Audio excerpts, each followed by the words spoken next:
अब सुखदेव जी कहते हैं, परीक्षित और तुम क्या पूछना चाहते हो? तब तृतीय स्कंद का प्रारंभ करते हुए सुखदेव जी ने जब पूछा तो परीक्षित ने कहा, महाराज आप हमें विदुर जी का चरित्र सुनाइए। श्री विदुर जी महाराज कहां गए? तब श्री सुखदेव जी कहते हैं, राजन, यदा तु राजा स्वसुतान साधु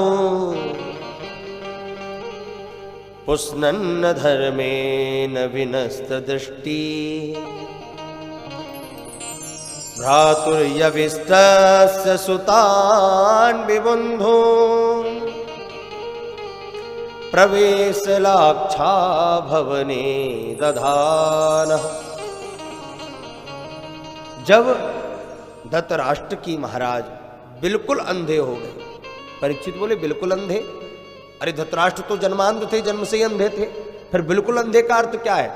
बोले अंधे तो थे, बाहर की आंखें तो बंद थी ही, लेकिन जब धृतराष्ट्र के अंदर की आंखें भी बंद हो गई, फूट गई। अंदर की आंखें कौन सी हैं? दो नयन अंदर भी हैं, ज्ञान वैराग नयन उरगारी। ज्ञान और वैराग्य के दो नयन अंदर भी हैं, बाहर तो बंद थे ही, मानो धृतराष्ट्र के अंदर की आंखें भी चली गई। ऐसा पुत्र प्रेम का मोह का पर्दा लग गया कि सब भूल गए धृतराष्ट्र। देखिए, धर्म कौरवों की तरफ भी था और धर्म पांडवों की तरफ भी था। कौरवों की तरफ धर्म के रूप में साक्षात विदुर जी महाराज थे और पांडवों की तरफ धर्म के रूप में साक्षात धर्मराज युधिष्ठिर थे। लेकिन पांडव वही करते थे जो युधिष्ठिर कहते थे और कौरव वो नहीं करते थे जो विदुर जी कहते थे।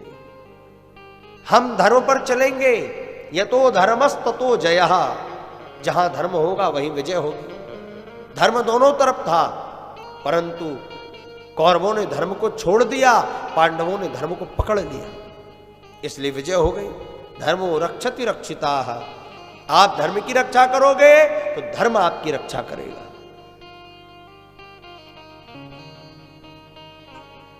जब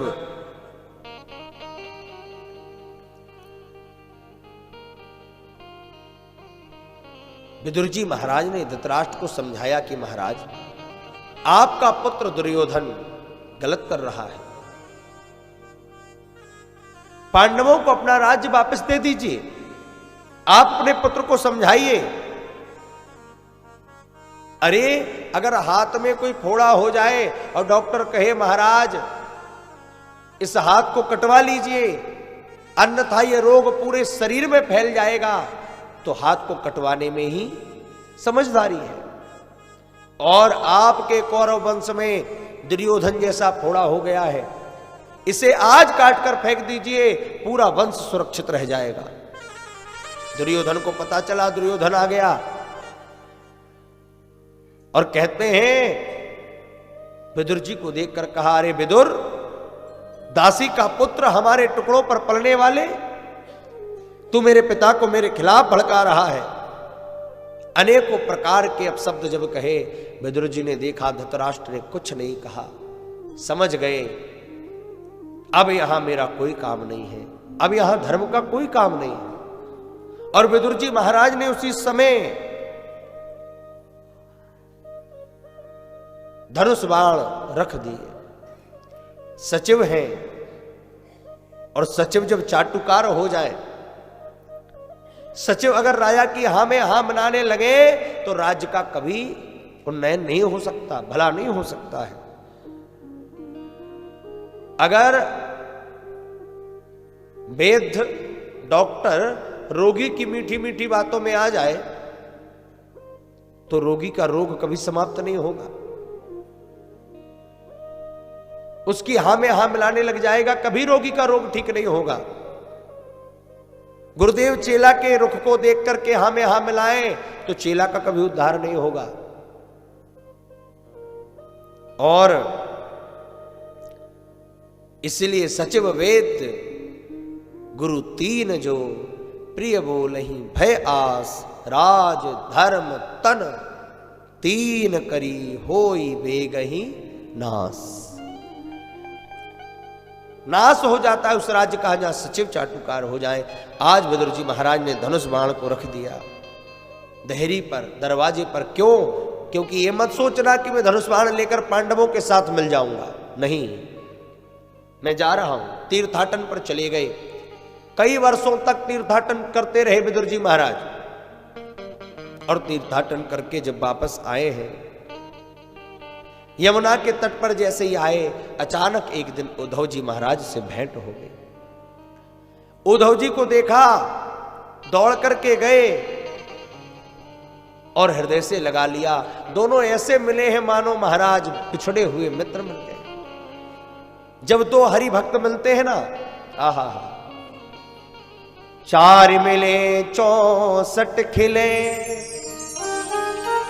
20 रहे कर जोर, और हरिजन से हरिजन मिले तो 20 से 7 करोड़। जब दो भक्त मिलते हैं तो चार मिले, चार क्या, 2 आंख हमारी और 2 आंख उनकी, 4 आंखें मिलती हैं। 4 मिले, फिर 64 खिले, 32 दांत हमारे मुस्कुराते हैं और 32 दांत सामने वाले के। 4 मिले 64 खिले, 20 रहे कर जो। 10 उंगलियां हमारी और 10 उंगलियां सामने वाले की मिल जाती हैं। और जब हृदय से हृदय मिलता है, हरिजन से हरिजन मिले, हरिजन अर्थात हरि के भक्त, तो 20 से 7 करोड़, 3.5 करोड़ रोम हमारे और 3.5 करोड़ रोम उनके। जब दोनों का मिलन होता है तो महाराज 7 करोड़ रोम खिल जाते हैं, जब दो भक्त मिलते हैं। आज उद्धव जी विदुर जी की भेंट हुई है। उद्धव जी से कहा, प्रभु कालेन तावद्धम मुनामुप्पे तवोद्भवम। भैया उद्धव, हे सखा, आप कैसे हो? उद्धव जी ने कहा, विदुर जी मैं बहुत बढ़िया हूं, आप कैसे हैं? हम भी बढ़िया हैं। अनेकानेक प्रश्न किए हैं विदुर जी महाराज ने। भैया महाभारत का क्या हुआ, किसकी विजय हुई? उद्धव जी ने कहा, विदुर जी महाराज क्या बताएं, बताओ ना भैया क्या हुआ। द्वारिका में अब कौन कौन है, मेरे प्रभु कैसे हैं, द्वारिका में सब ठीक तो रहते हैं ना? महाभारत में किसकी विजय हुई है? उद्धव जी के नेत्र बंद हो गए। विदुर जी ने कहा, भैया क्या हुआ? उद्धव जी की समाधि लग गई, कुछ बोल नहीं पा रहे।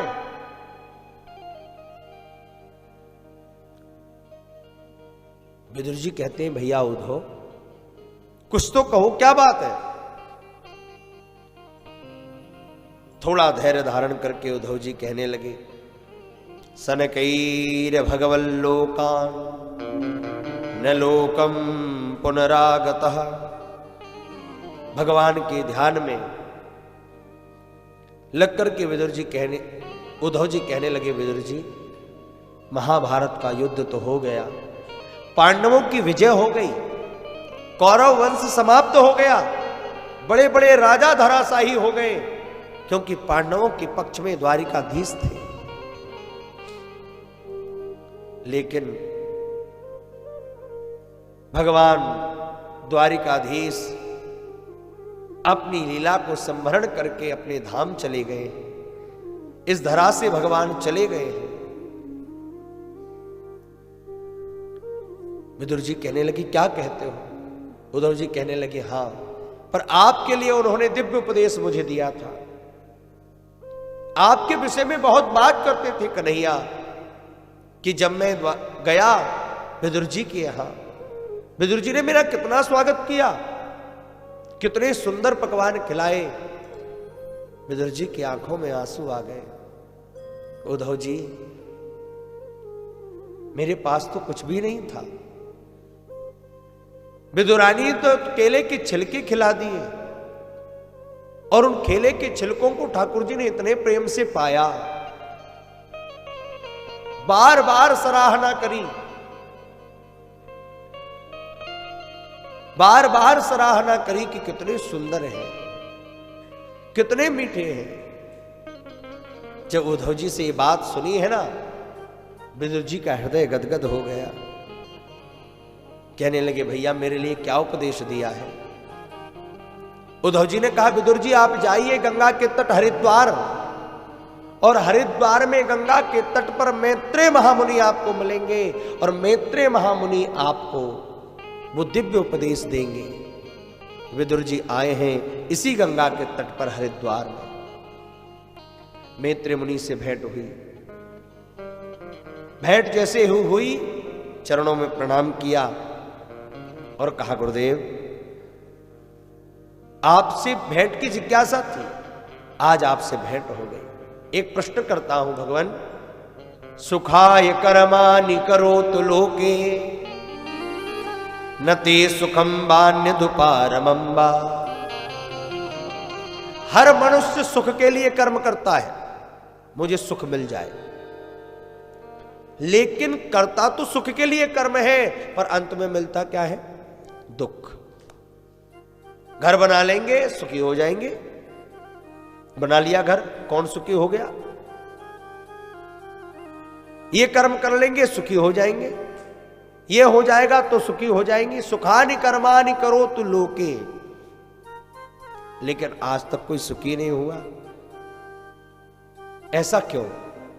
मैत्रेय जी कहते हैं विदुर जी सुख तो है ही नहीं, सुख तो मृग चर्मिका है। गर्मी के दिनों में जब वाहन से जाते हैं तो सड़क पर ऐसा लगता है जैसे दूर पानी पड़ा है, पर जैसे ही उस पानी के पास पहुंचते हैं तो क्या देखते हैं? वहां कुछ भी नहीं है। फिर और आगे पानी दिखाई देता है, फिर वहां गए तो वहां भी कुछ नहीं है। उसी प्रकार सुख दिखाई देता है कि बस बहु रहा सुख, और जैसे ही सुख के पास तक पहुंचे तो पता चला महाराज वहां सुख है ही नहीं। सुखाय कर्माणि करोतु लोके, क्यों सुख मिलता क्यों नहीं? क्योंकि इस जगत का नाम क्या है? दुखालय। गीता में भगवान ने कहा है दुखालयम शाश्वतम, इसका नाम है दुखालय। तो दुखालय में सुख कहां से मिलेगा? जैसे देवालय में भगवान मिलते हैं, पुस्तकालय में पुस्तक मिलती है, भोजनालय में भोजन मिलता है, ऐसे ही दुखालय में दुख ही मिलेगा, सुख मिलने वाला नहीं है, कितना भी ढूंढे। और यही प्रश्न जब विदुर जी ने किया कि मुझे सृष्टि का विस्तार से वर्णन सुनना है, तो यही सृष्टि का विस्तार मैत्रेय मुनि ने विदुर जी को सुनाया।